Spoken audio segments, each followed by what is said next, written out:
Ne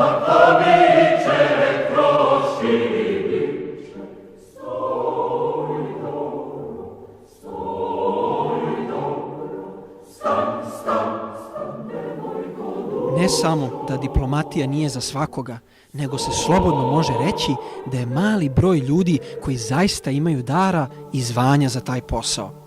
Naravno, mnogo je teže reći kakvi su ili kakvi bi trebalo da budu ti ljudi.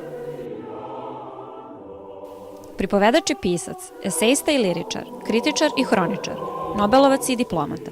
Ivo Andrić rođen je 9. oktobra 1892. godine u mestu Dolac kod Travnika. Nakon smrti oca Antuna, majka Katarina ga šalje u Višegrad kod svoje sestre, gde on završava osnovnu školu. Veliku gimnaziju upisuje i pohađa u Sarajevu. Već tada je postao vatreni pobornik integralnog jugoslovenstva i pripadnik mlade Bosne, što će u velikoj meri odrediti njegovu dalju književnu, ali i diplomatsku karijeru. Studije je započeo 1912. godine na Mudroslovnom fakultetu Kraljevskog sveučilišta u Zagrebu, a zatim prelazi na Jagiellonski univerzitet u Krakovu. U Krakovu ga zatiče vest o atentatu na prestolonaslednika Franca Ferdinanda, posle kojeg on napušta Poljsku i odlazi u Bosnu i Hercegovinu. Austrijska policija ga hapsi u Splitu i odvodi u tamnicu u Maribor. Nakon izlaska sa robije počinje prekretnica u njegovom životu. Ivo Andrić započinje svoju diplomatsku karijeru kao činovnik u Ministarstvu vera. Međutim, Andrić je imao veliku želju da započne profesionalnu diplomatsku karijeru. Početkom januara 1920. godine Andrić je poslao molbu tadašnjem ministru inostranih poslova da bude postavljen u konzulat u Njujorku. Ukazom kralja Aleksandra I. Karađorđevića, Andrić je postavljen za vicekonzula Generalnog konzulata Kraljevstva Srba, Hrvata i Slovenaca u Njujorku. Ipak, umesto u Njujork, on je rešenjem ministra inostranih poslova od 16. februara iste godine upućen na rad u poslanstvo Kraljevstva Srba, Hrvata i Slovenaca pri Svetoj stolici u Vatikan. Ivo Andrić je u Rimu bio svedok pojave Mussolinija ili Dučea, vođe fašista u Italiji. O njemu će napisati opširnu biografiju i na taj način ukazati na ogromnu opasnost od pojave fašizma u Evropi. Na neki način, predvideo je mračno doba koje će se ubrzo nadviti nad Evropom. Njegovi opisi Mussolinijeve ličnosti su se u velikoj meri pokazali tačnim. Tu je Andrić pokazao izuzetnu sposobnost prikupljanja informacija, što je odlika svih vrsnih diplomata. Kraljevim ukazom od 1. oktobra 1921. godine postavljen je za vicekonzula u Generalnom konzulatu Kraljevine Srba, Hrvata i Slovenaca u Bukureštu. Zbog pogoršanog zdravstvenog stanja, on traži premeštaj i dobija ga. Novim ukazom kralja Aleksandra u istom zvanju biva premešten u Generalni konzulat Kraljevine Srba, Hrvata i Slovenaca u Trstu.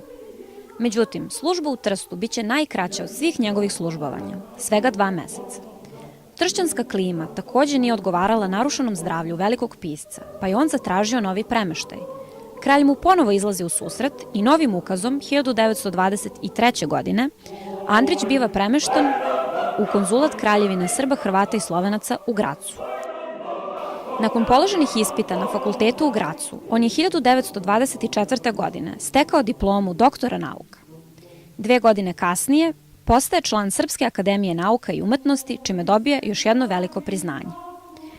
U skladu sa stečenim kvalifikacijama, dekretom ministra inostranih poslova, te iste godine Andrić je postavljen u zvanju sekretara na rad u ministarstvo.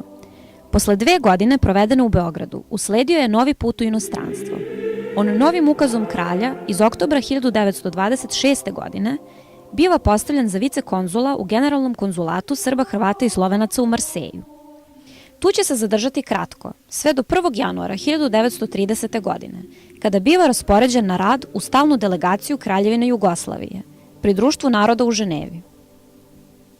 Godine 1937. Andrić ukazom kraljevskih namesnika biva postavljen za pomoćnika ministra inostranih poslova.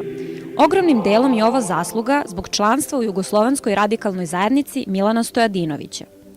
Zbog trusne političke situacije, Jugoslavija je morala da odabere kom će se carstvu privoleti. Milan Stojadinović je odabrao da se svrsta na stranu sila osovine i zbog toga će pasti 1939. godine. Vladu su preuzeli Dragiša Cvetković i dotadašnji poslanik u Berlinu, Aleksandar Cincar Marković. Upravo će on premijeru Cvetkoviću predložiti da se Ivo Andrić imenuje za novog poslanika u Berlinu.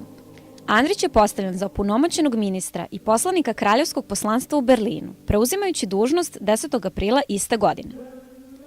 Nova vlada Cvetković-Maček je njegovim imenovanjem u Berlinu zapravo samo htela da pokaže Hitleru kako će Jugoslavija zadržati isti spoljnopolitički kurs orijentisan ka silama osovine.